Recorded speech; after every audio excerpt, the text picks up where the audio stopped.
I read Heavenly Tyrant by Xiran Jay Zhao, the long-awaited sequel to Iron Widow, and this book was a great continuation of everything that I liked about Iron Widow. Spoiler warning if you have not read Iron Widow yet.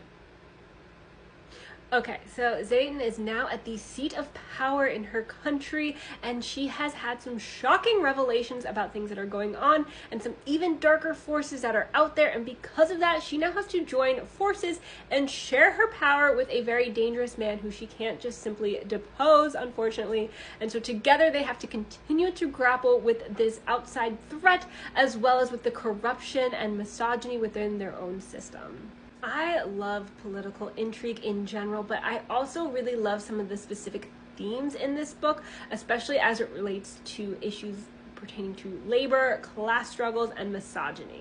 I have a bit of a background in labor law, and so my attention was really piqued in this book when those issues started arising. I especially love the way she tied them to the labor that women do, especially as it relates to motherhood, because Zayshin is currently under a lot of pressure to reproduce now in her new role. So I love the way she tied all of those together in this one.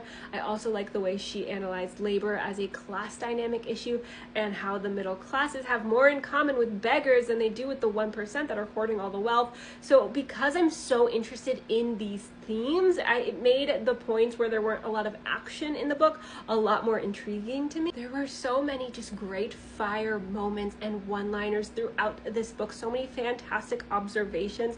For instance, like I wrote a few of them down. Has any woman ever served her way into respect?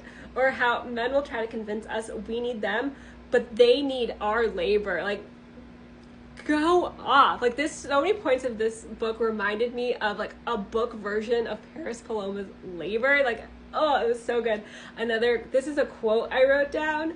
The best way to lift people out of poverty is to involve them in decisions concerning their lives. Shocker. So often it's treated like, oh, these 1%ers know everything, but it's like, they don't even know the cost of a banana. They don't know how to lift people out of poverty. So I loved so much of the up versus down class dynamics, the labor issues, the misogyny analyzation, especially as it relates to the military, because so often in real life, if you try to bring up the issue of inequality, men will just come back at you with like, oh, well, I guess we should just force women into the draft then. And it's like, you're missing the issue. No, like, I love the way she analyzed voluntary versus forced labor, and it's like, well, maybe no one should be forced into it, right? Like, no one should be forced to risk their lives for a cause they don't believe in. So anyway, I loved the labor, the class dynamics, the misogyny, and the way she analyzed them all together.